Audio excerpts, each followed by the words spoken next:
ذکر حق کے نور سے روشن ہے اس کی صبح و شام، اس کے ہر گوشے میں گونجے حق تعالی کا کلام۔ یہ ادارہ مجلس تعلیم القرآن کا نام۔ اعوذ باللہ من الشیطان الرجیم، بسم اللہ الرحمن الرحیم۔ ان فی خلق السماوات والارض واختلاف اللیل والنہار لآیات لأولی الالباب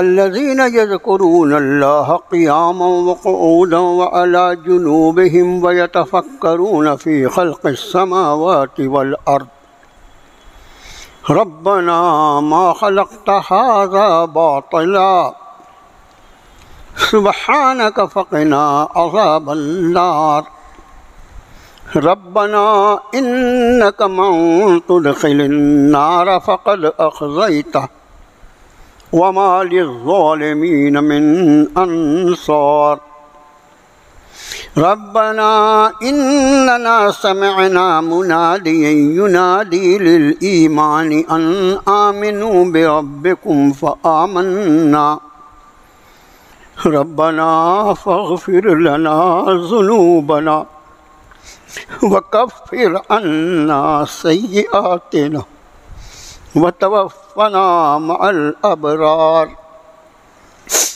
ربنا وآتنا ما وعدتنا على رسلك ولا تخزنا يوم القيامة إنك لا تخلف الميعاد فاستجاب لهم ربهم أني لا أضيع عمل عامل منكم من ذكر أو أنثى بعضكم من بعض فالذين هاجروا وأخرجوا من ديارهم وأوذوا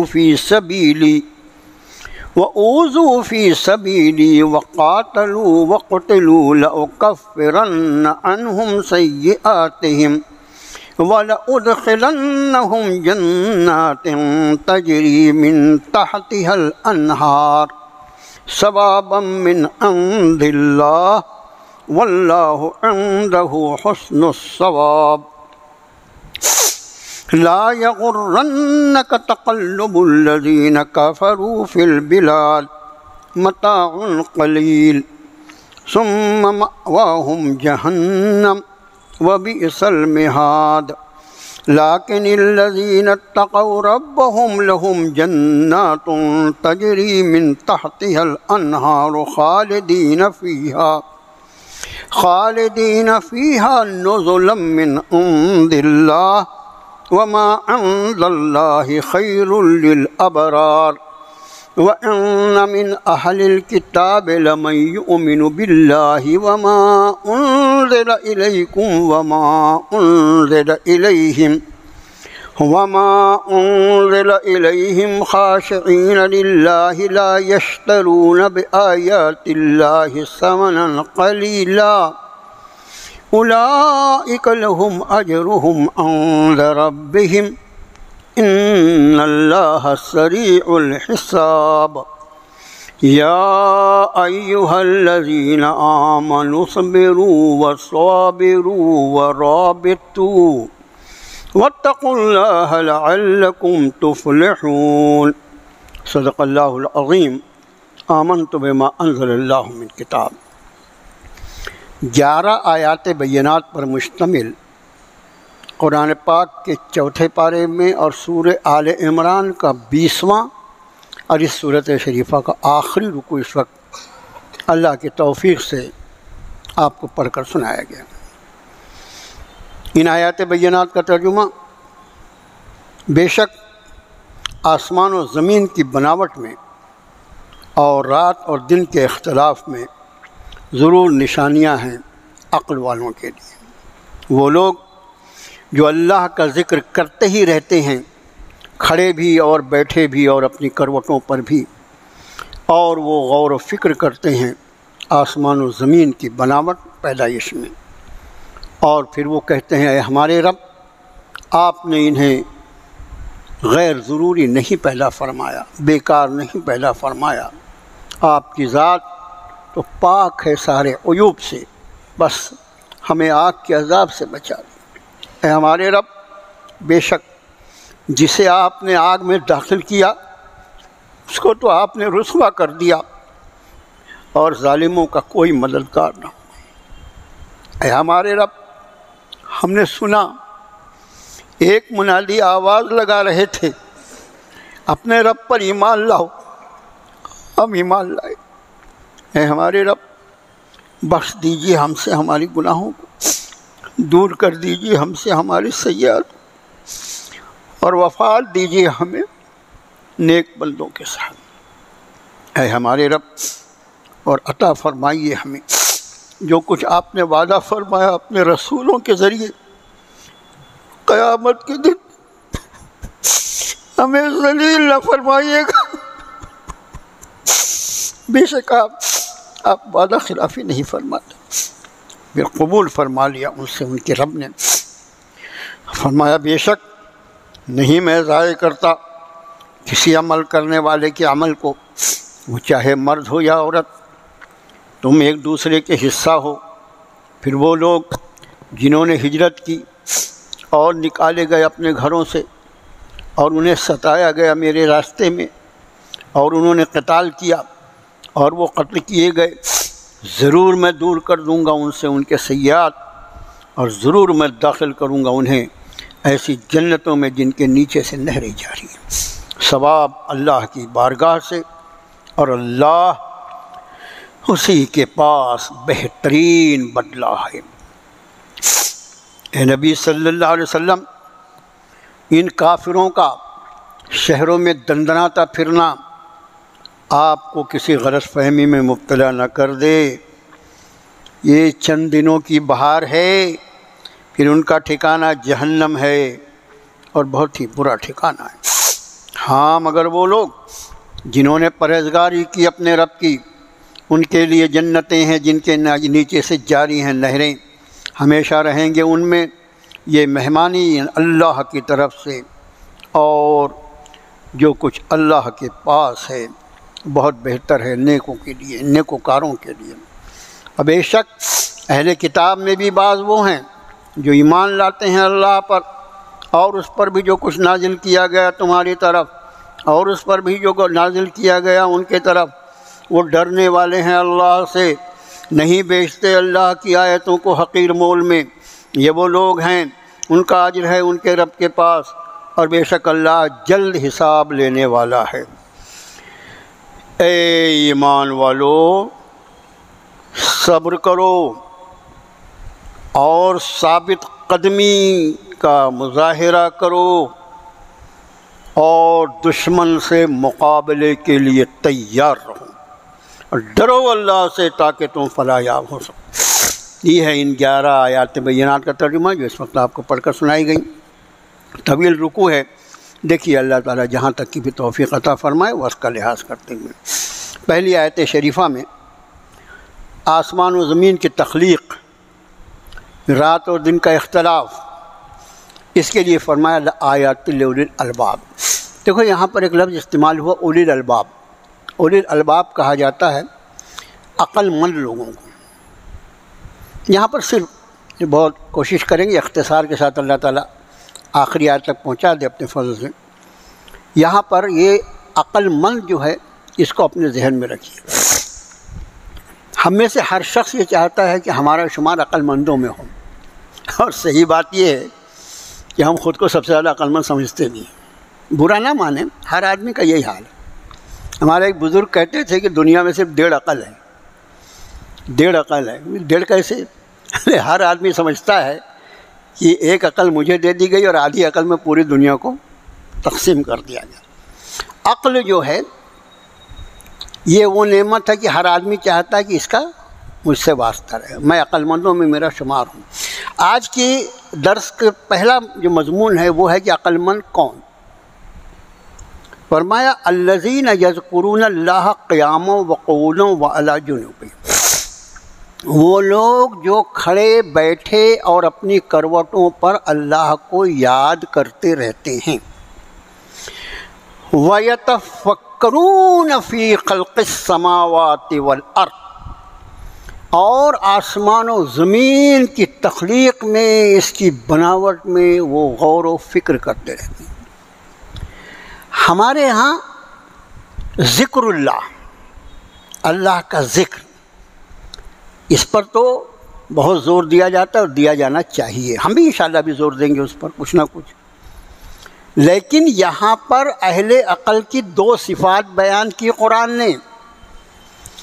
ایک تو یہ کہ ان کی زندگی کا کوئی، اب دیکھیے کھڑا بیٹھا اور لیٹا، انسان کی یہ تین ہی تو حالت ہوتی ہے۔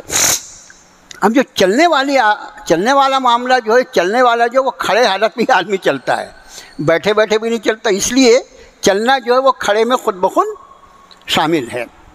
عام طور سے آدمی انہی تین حالتوں میں ہوتا ہے، یا تو وہ کھڑا ہو یا بیٹھا ہو یا لیٹا ہو۔ فرمایا اس کی کوئی حالت ذکر اللہ سے خالی نہیں ہوتی۔ ذکر کا مطلب ہوتا ہے یاد، ذکر کا مطلب ہوتا ہے نصیحت، ذکر کا مطلب ہوتا ہے یاد، اور ذکر کا مطلب ہوتا ہے نصیحت، اور ذکر کا ایک مطلب ہوتا ہے، اصل میں یاد کا تعلق جو ہے وہ دل سے ہوتا ہے، زبان اس کو مظاہر کرنے کا ذریعہ ہوتی ہے۔ جیسے ایک شخص اس کے دل میں آتا ہے اللہ، اور پھر وہ زبان سے کہتا ہے اللہ، تو اس کے دل میں جو ذکر کی کیفیت پیدا ہوئی، اس کے اظہار کا ذریعہ زبان ہے۔ کبھی یہ بھی ہو سکتا ہے کہ کوئی بندہ خدا دل میں اللہ کو یاد کرے اور زبان سے اس کا اظہار نہ کرے، یہ بھی ممکن ہے۔ اس کو ذکر قلبی کہتے ہیں، اس کو ذکر قلبی کہتے ہیں۔ اس ذکر کو یہاں پر عقل مندوں کی ایک علامت بیان فرمایا۔ ہمارے نزدیک یعنی عمومی طور پر جو ماحول ہے جس میں ہم جی رہے ہیں، ہمارے نزدیک سب سے سمجھدار آدمی وہ ہے، سب سے عقل مند وہ ہے جس نے زیادہ سے زیادہ دنیا سمیٹ لیا۔ جتنی دنیا اس نے سمیٹا، ہم اس کو اتنا زیادہ عقل مند سمجھتے ہیں۔ رب کائنات جس کو عقل مند فرما رہے ہیں، دنیا کا سمیٹنا اور اس کا برتنا جو ہے اس کی کسوٹی نہیں ہے، اس کی کسوٹی اس کے دل کی کیفیت ہے کہ اس کا دل کتنا اس کے خالق اور اس کے مالک کی طرف متوجہ رہتا ہے۔ اب ظاہر ہے کہ عقل کی یہ کسوٹی اور یہی کسوٹی ہے، اس کے علاوہ جتنی کسوٹیاں ہم نے بنائی وہ سب کی سب جھوٹی ہیں، وہ سب کی سب دھوکہ ہیں۔ اصل کسوٹی بھی کسی چیز کی وہی ہوگی جس کسوٹی کو رب کائنات نے طے فرما دیا۔ اس کائنات کے خالق نے جس چیز کو عقل مندی کی بنیاد قرار دیا وہ ذکر اللہ ہے۔ جو جتنا زیادہ اللہ کے ذکر میں لگا رہتا ہے وہ اسی درجے میں اللہ کی بارگاہ میں عقل مند شمار کیا جاتا ہے۔ اب ظاہر ہے کہ یہ عقل مندی جو ہے وہ الحمدللہ ثم الحمدللہ ایک ایسی چیز ہے کہ ہر کس و ناکس، ہر چھوٹا بڑا آدمی اپنی کوشش سے اس کو حاصل کر سکتا ہے۔ شرط یہ ہے کہ اس کے دل میں اس کو حاصل کرنے کا جذبہ ہو۔ اب اس ذکر کا ایک تھوڑا سا اس کا مطلب ہم اس کو واضح کر دیں۔ جیسا آپ کے خادم نے عرض کیا کہ ذکر کا ایک مطلب تو یاد ہوتا ہے، یاد کا اصل تعلق دل سے ہے، اور زبان اس کا ذریعہ ہوتی ہے اظہار کا۔ اس ذکر کے لیے قرآن نے جو الفاظ استعمال کیے وہ دیکھیے۔ فرمایا صاد والقرآن ذی الذکر، صاد قسم اس قرآن کی جو سراپا ذکر ہے، قسم اس قرآن کی جو سراپا ذکر ہے۔ ذی الذکر کا مطلب ہوتا ہے ذکر والا۔ اس کا معنی کوئی جب تک قرآن کے ساتھ مشغول ہو، کوئی جب تک قرآن کے ساتھ مشغول ہو، چاہے اس کا پڑھنا ہو یا پڑھانا ہو، اس کا سمجھنا ہو یا سمجھانا ہو، اس کا سننا ہو یا سنانا ہو، یہ سب کا سب جو ہے خود قرآن فرماتا ہے قرآن سراپا ذکر ہے۔ گویا جب تک قرآن کے ساتھ ایک بندہ مومن مشغول ہے وہ مسلسل ذکر میں لگا ہوا ہے۔ اور پھر یہ ذکر، اس کو سورہ رعد کی ایک آیت شریفہ کی روشنی میں دیکھا جائے، میرے بھائیو، آج کے وقت میں یہ دنیا میں جو ہردنگا پن مچا ہوا ہے، ہردنگا پن ہلکا لفظ ہے، اس سے بھاری لفظ اس لیے استعمال نہیں کرتا کہ یہ درس قرآن ہے، اور اس سے بھی بھاری بھاری الفاظ الحمدللہ ہیں۔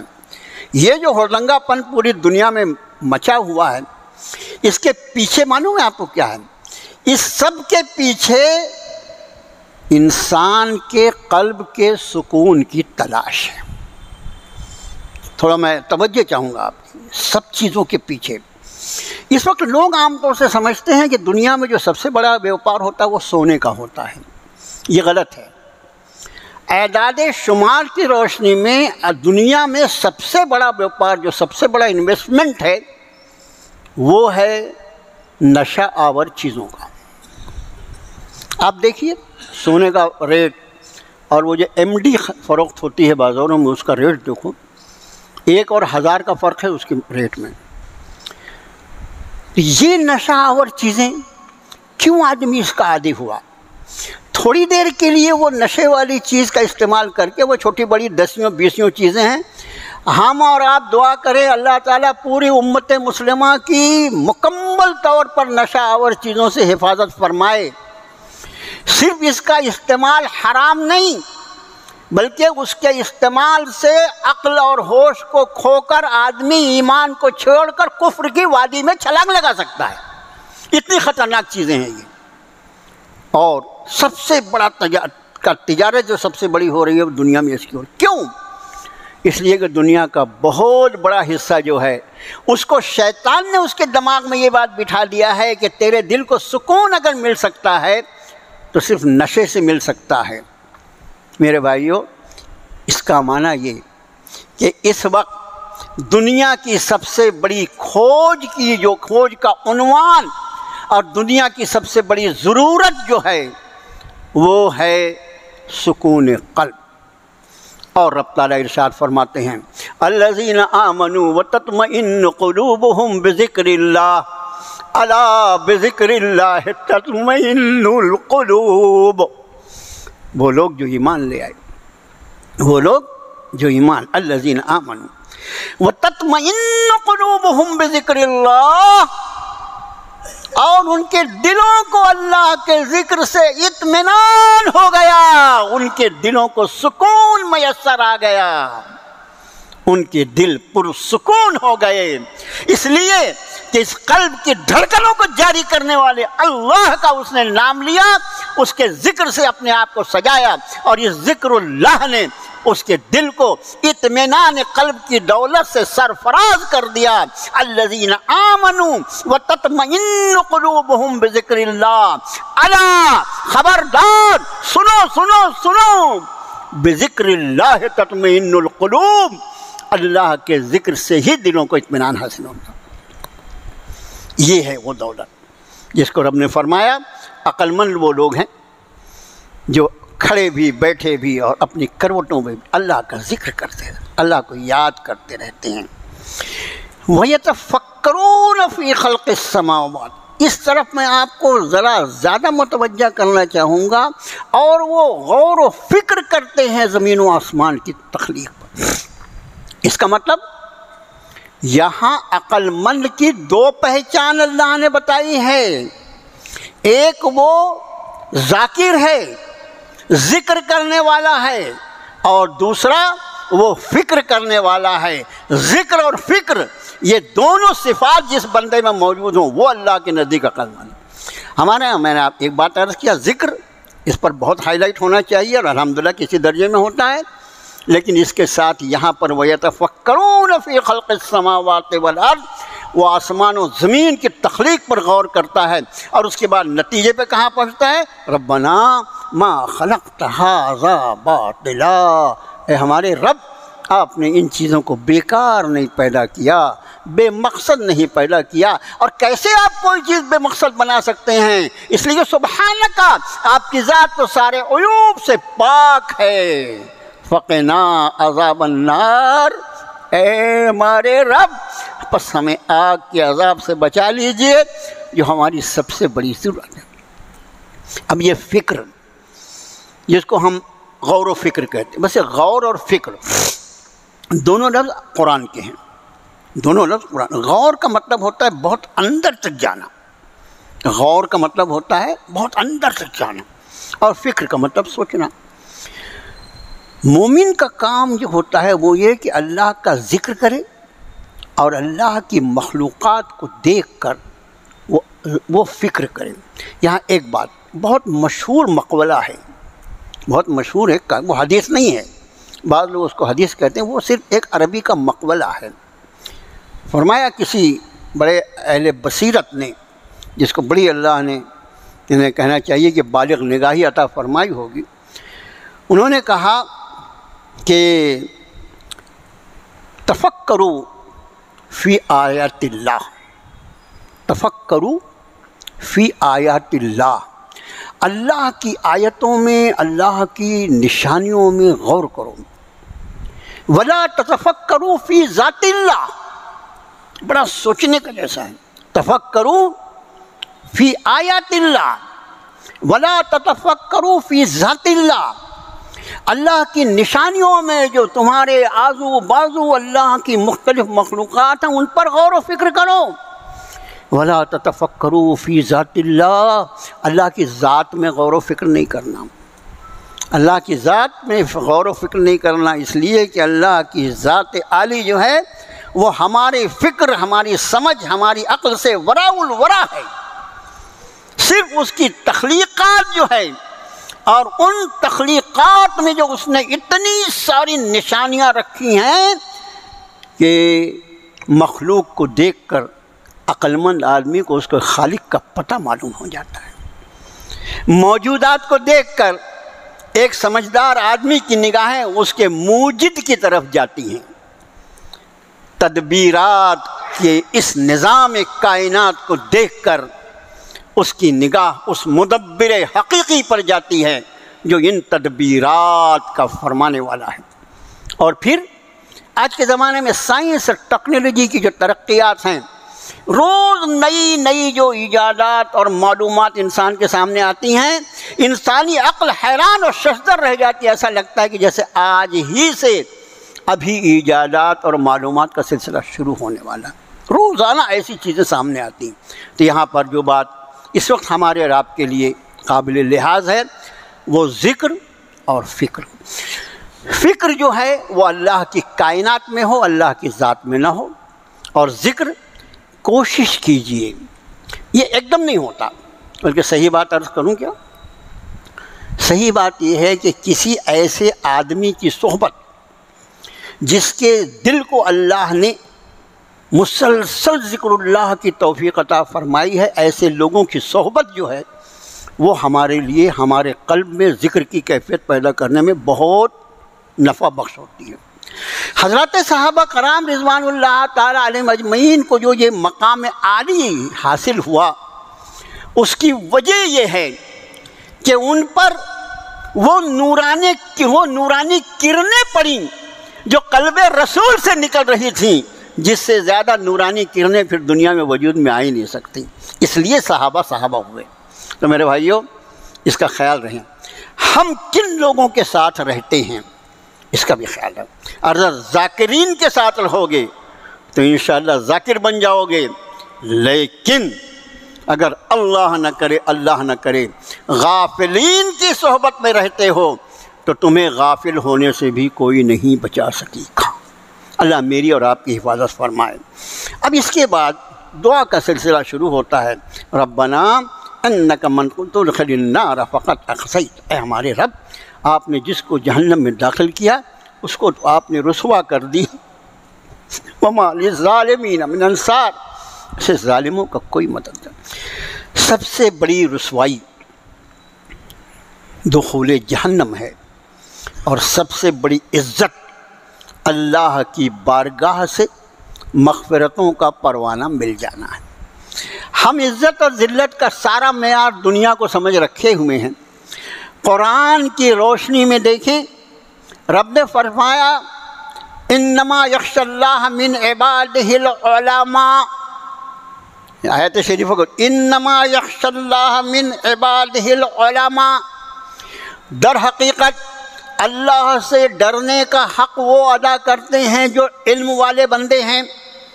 علم جن کو اللہ نے، یہ علم سے مراد علم معرفت ہے، جن کو اللہ کی جتنی معرفت اور پہچان ہے وہ اسی درجے میں اللہ سے ڈرنے والے ہیں۔ اور اس کے بعد دوسری آیت شریفہ ان اکرمکم عند اللہ اتقاکم، ان اکرمکم عند اللہ اتقاکم، تم سب میں، سارے انسانوں میں اللہ کے نزدیک سب سے زیادہ عزت والا وہ ہے، اکرام کے لائق وہ ہے جو سب سے زیادہ اللہ سے ڈرنے والا ہے۔ اور کون اللہ سے کتنا ڈرنے والا ہے، یہ کیفیت عالم الغیب و شہادہ کے سوا کوئی جانتا نہیں۔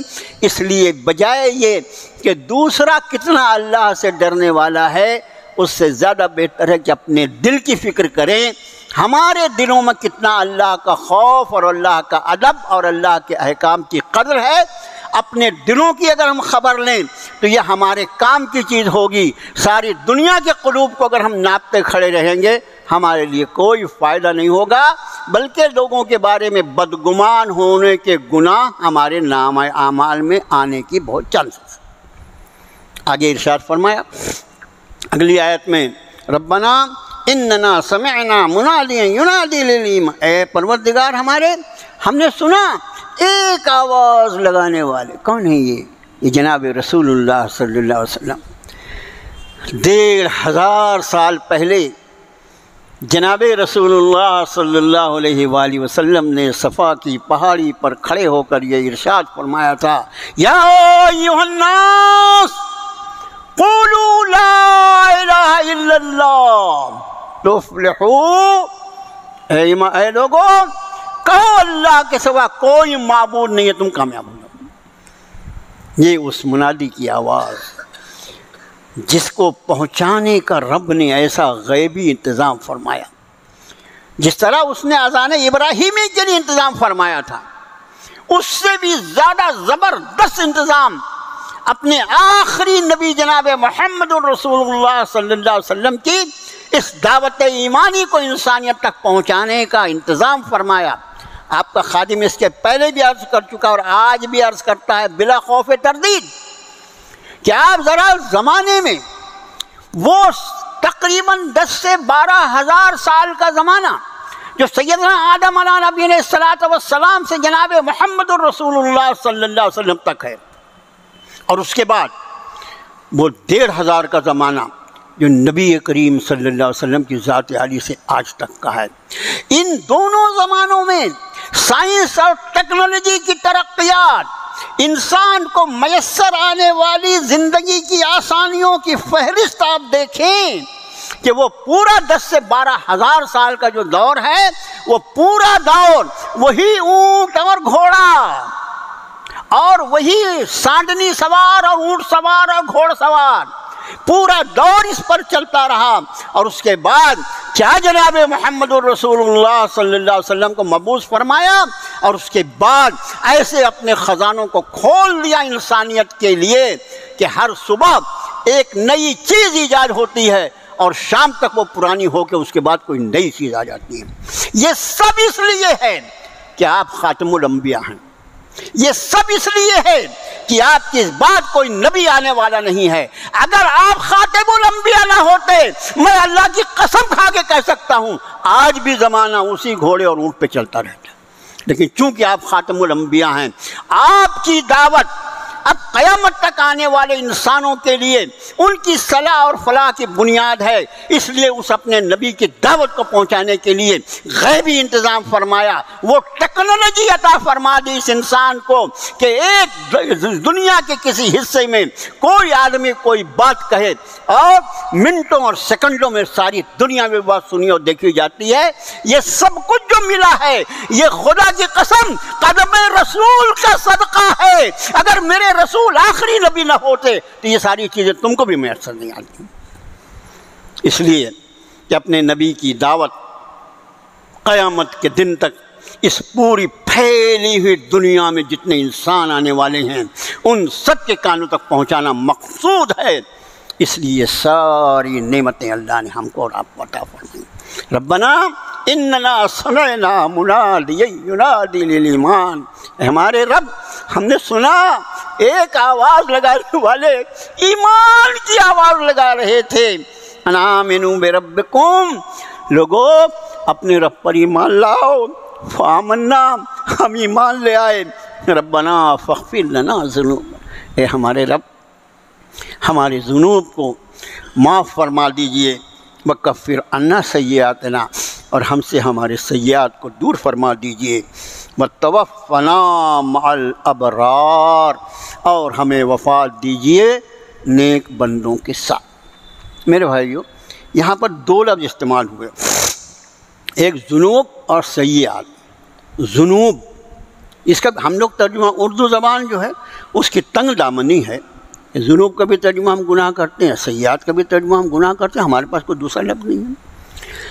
لیکن مفسرین نے فرمایا کہ یہ دونوں لفظ جو گناہ کے لیے اردو میں دونوں لفظ ایک ساتھ آئے، تو اس سے یا تو مراد یہ ہے کہ ذنوب سے مراد کبیرہ گناہ ہے اور سیئات سے مراد صغیرہ گناہ ہے، یا تو ذنوب سے مراد حقوق اللہ ہیں اور سیئات سے مراد حقوق العباد۔ یہ مفسرین کا قول ہے، لیکن ہمارے زبان میں چونکہ اتنی وسعت نہیں ہے اردو میں، اس لیے ہم دونوں کا ترجمہ کرتے ہیں، ہماری برائیوں کو، ہمارے گناہوں کو ہم سے دور فرما دیجئے، وتوفنا مع الابرار، اور ہمیں وفات دے نیکوکاروں کے ساتھ۔ دیکھو ابھی تھوڑی دیر پہلے آپ کے خادم نے یہ بات عرض کیا، پھر سے عرض کرنے میں کوئی حرج نہیں کہ آدمی کی وفات نیکوکاروں کے ساتھ ہو۔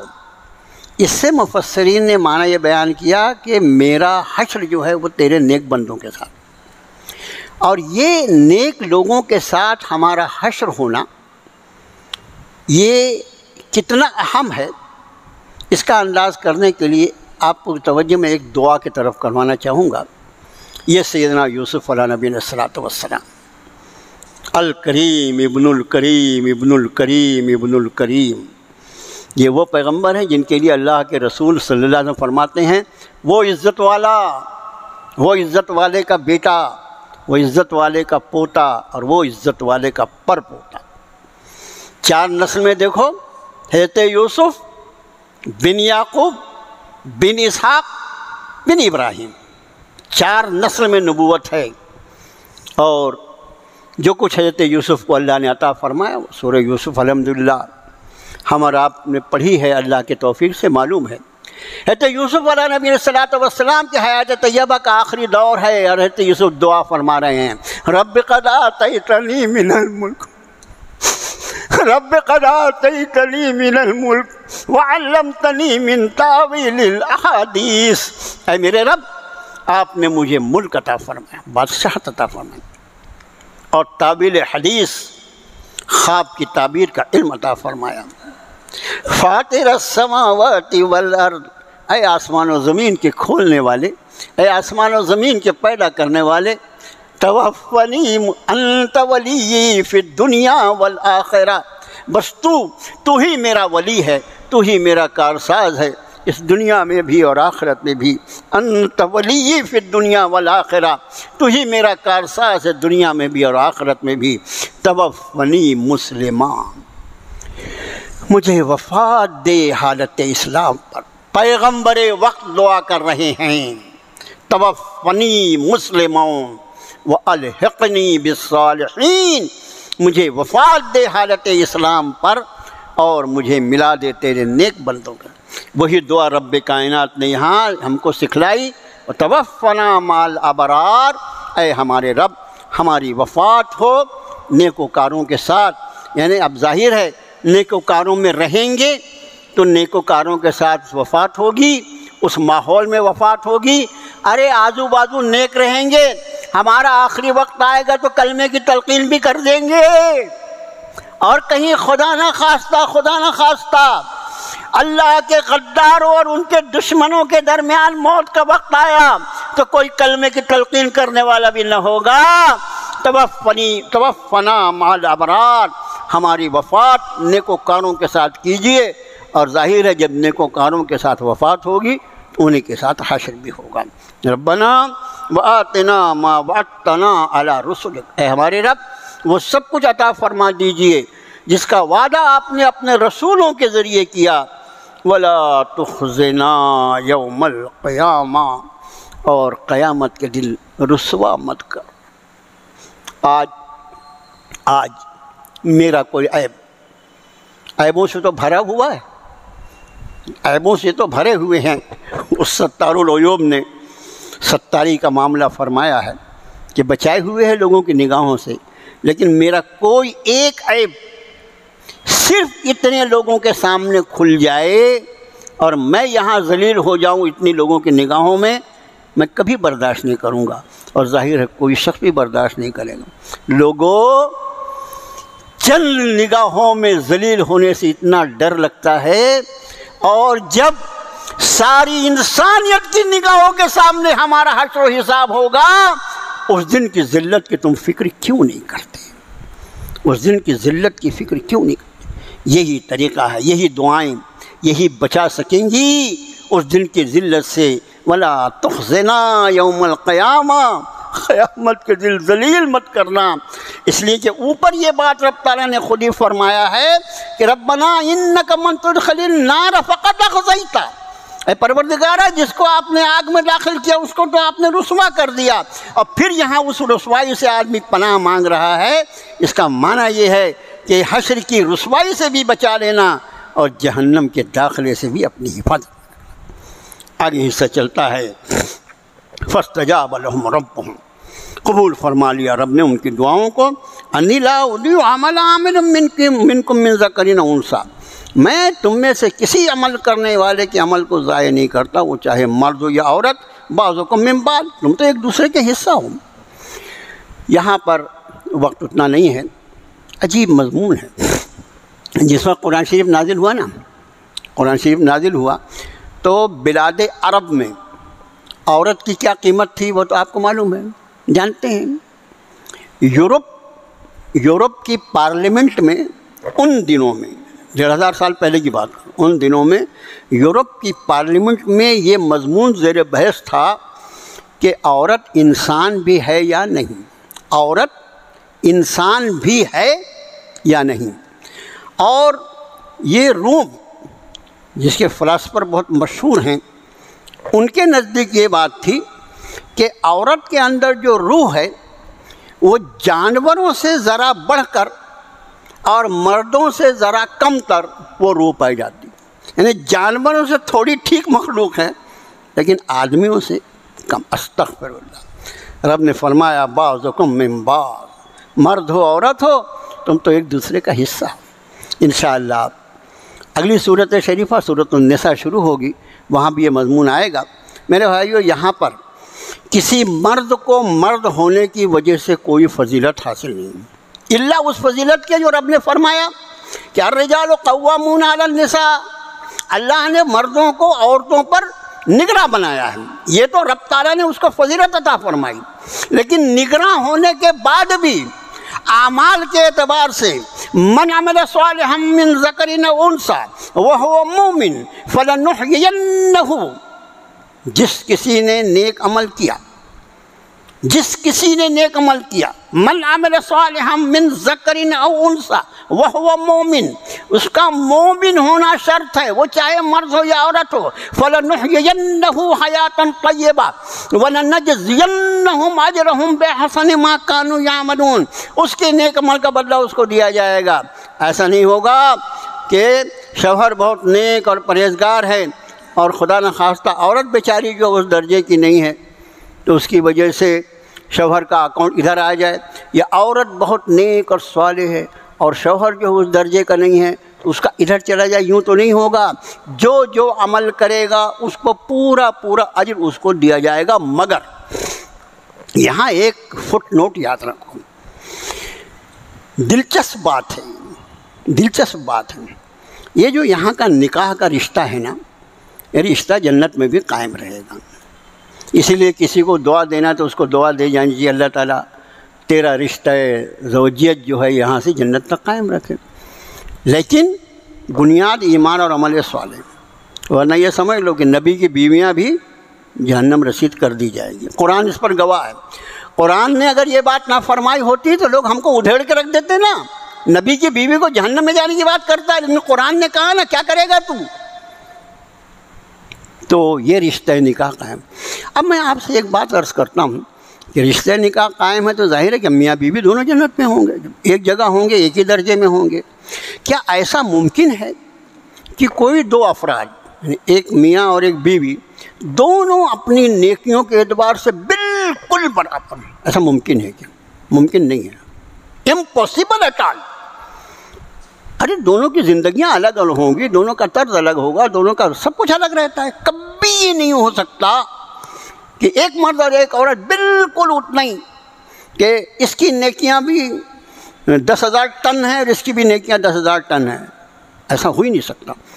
لیکن اس کے بعد بھی میاں بیوی کو ایک جگہ رکھیں گے، وہاں پر میرے بھائیوں اس رشتے کا فائدہ پہنچے گا۔ یہ ہو سکتا ہے کہ بیوی بیچاری اس درجے کی نہ ہو اعمال صالحہ کے اعتبار سے جس جگہ اس کا ولی صفت شوہر ہے، تو اس شوہر کے تقوی اور پرہیزگاری کی وجہ سے اللہ تعالیٰ اس بیوی کو، اس کی اہلیہ کو اللہ اپنی رحمتوں سے نوازیں گے، اس کے درجات کو بلندی عطا فرمائیں گے اور اس کے شوہر کے مقام پر پہنچائیں۔ لیکن سوال یہ ہے کہ وائس ورثہ بھی تو ہو سکتا ہے، اس کا الٹ بھی تو ہو سکتا ہے کہ بیوی جو ہو وہ بہت ہی نیک، پرہیزگار، متقی ہو، تہجد گزار ہو، اور آدمی ہمارے جیسا کوئی ہو، تو یہ بھی ہو سکتا ہے کہ اس عورت کا درجہ بہت اعلیٰ ہوگا، لیکن چونکہ اس رشتہ زوجیت کو اللہ نے قائم رکھنا ہے، اس لیے ہمارے جیسے گنہگار کو رب کائنات اپنی رحمتوں سے پروموٹ کر دے اور اس خاتون کے درجے کو پہنچا۔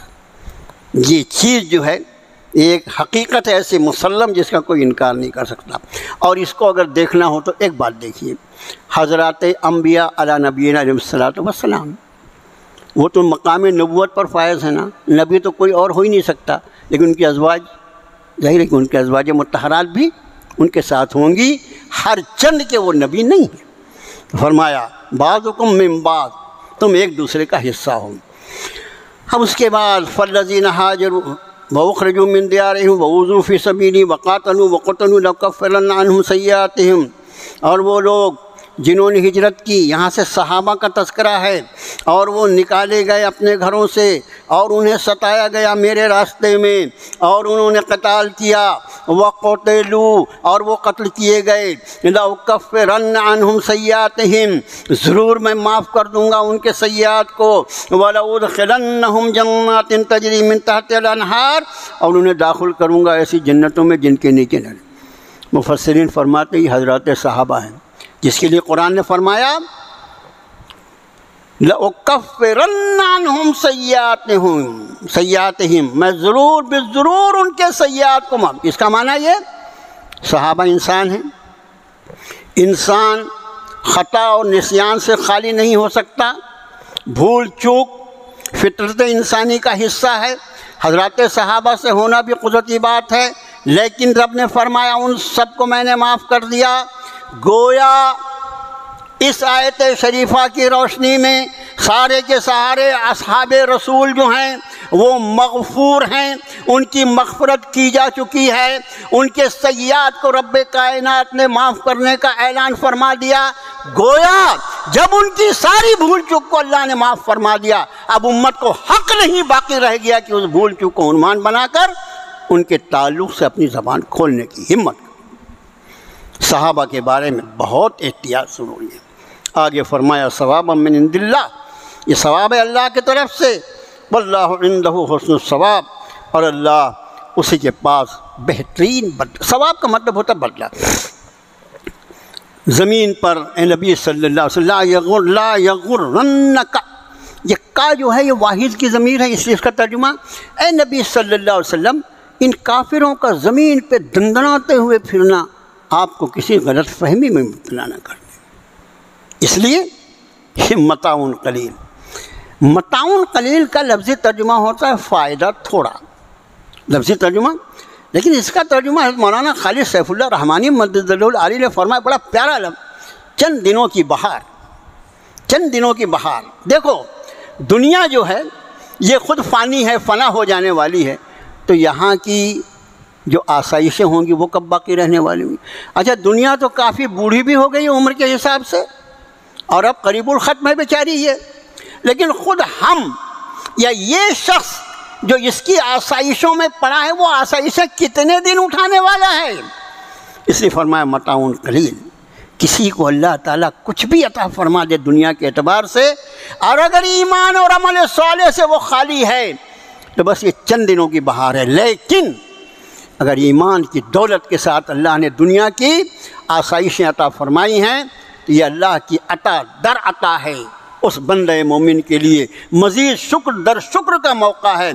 اور ہمیشہ یاد رکھو کہ اللہ جس کو یہ عطا فرمائے یہ اللہ کی مرضی ہے، اس میں ہمارے اور آپ کی عقل کو کوئی دخل نہیں ہے۔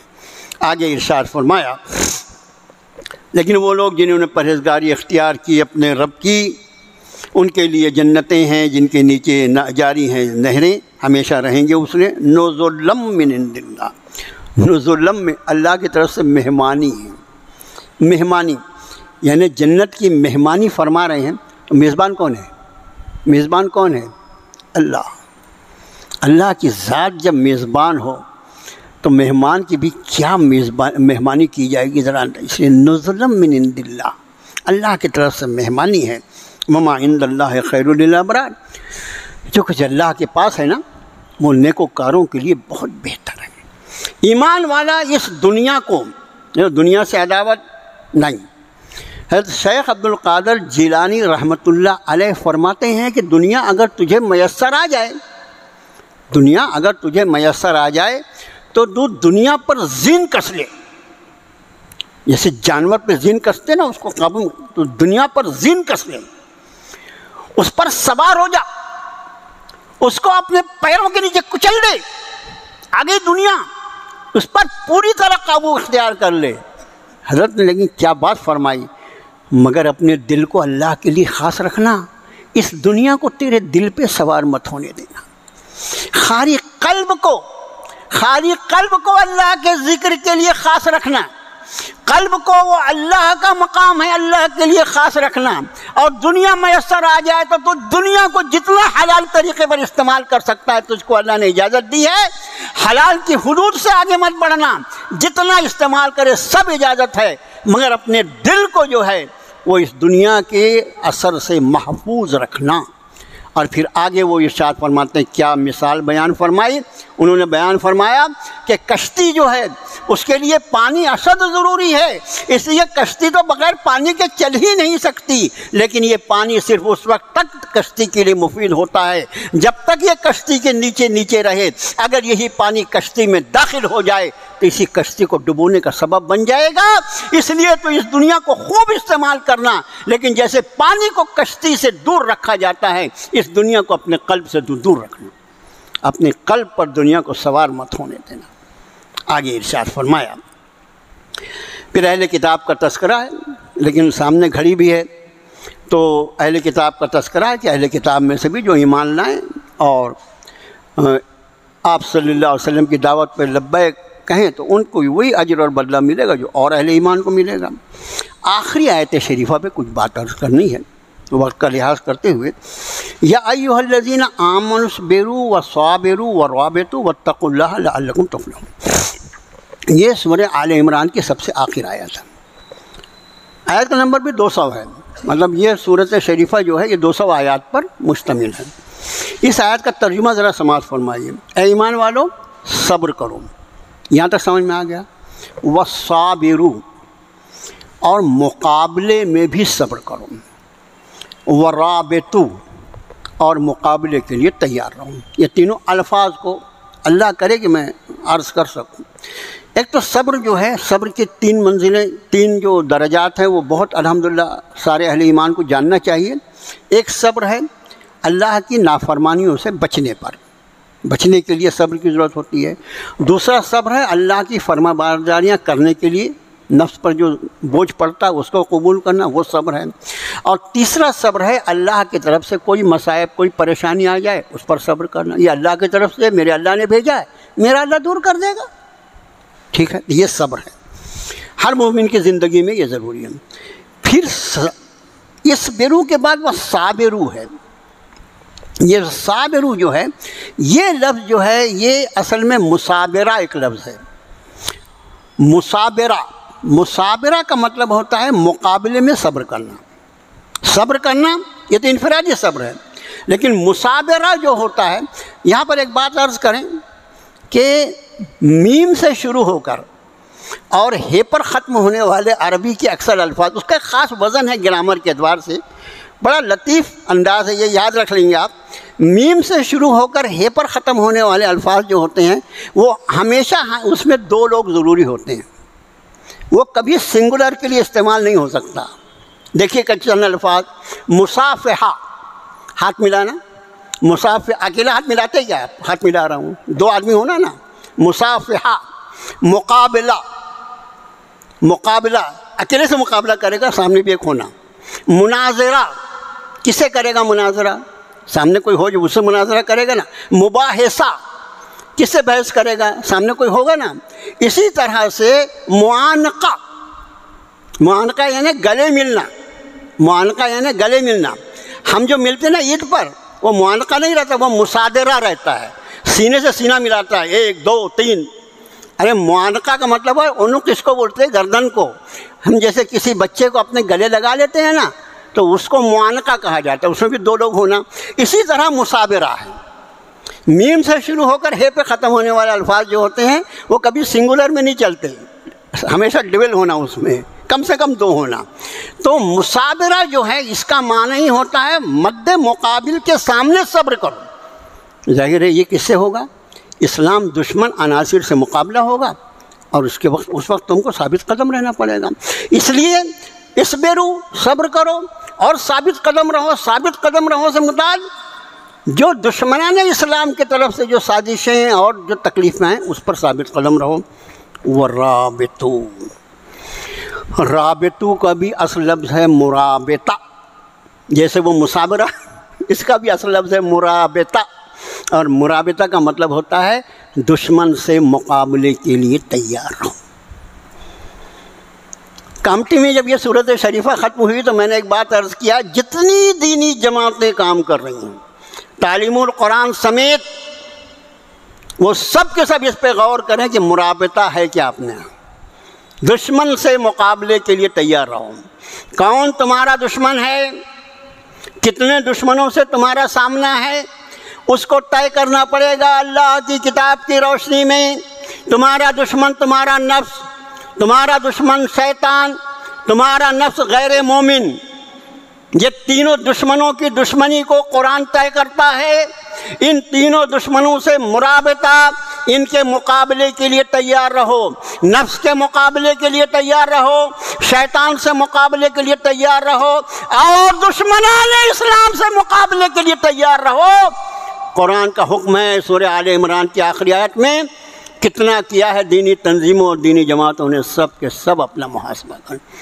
قرآن شریف ہاتھ میں اس لیے اتنی ہمت سے بول رہے ہیں، ورنہ لوگ تو ہم کو رگڑ کریں، جیسے کھٹمل کو مار دیتے تو ہم کو مار ڈالیں، لیکن اللہ کی کتاب ہے سامنے۔ اے ایمان والو، صبر کرو انفرادی طور پر، والصابرو، اور مقابلے میں پہ ثابت قدم رہو، والرابطو، اور دشمنوں سے مقابلے کے لیے تیار رہو، واتقوا اللہ لعلکم تفلحون، اور اللہ کا لحاظ کرو تاکہ تم کامیاب ہو۔ درس کے آخر میں ہمارے درس کے ساتھی قمر الدین صاحب کی بھانجی جمع سال بچی ہے، کڈنی فیلور کا معاملہ ہے، اور اس کے ساتھ ہی ہمارے امیر محترم حضرت بھائی الحاج عبدالوہاب پاریک صاحب کی اہلیہ محترمہ، وہ بھی اس وقت علیل ہیں اور ہاسپٹلائز ہیں۔ ہم ان دونوں مریضاؤں کے لیے خصوصاً اور پوری امت مسلمہ کے لیے، مریضوں اور بیماروں کے لیے عموماً اللہ سے دعا کرتے ہیں، اللہ سب کو شفاء کاملہ عاجلہ مستمرہ عطا فرما۔ اللہ امت مسلمہ کی سارے پریشانیوں کو دور فرما دے۔ اللہ پوری امت مسلمہ کی حفاظت فرما۔ اللہ پوری امت مسلمہ کو رجوع الی الکتاب کی توفیق عطا فرما۔ وصلی اللہ تعالی علی خیر خلقہ محمد وآلہ وصحبہ اجمعین برحمتہ۔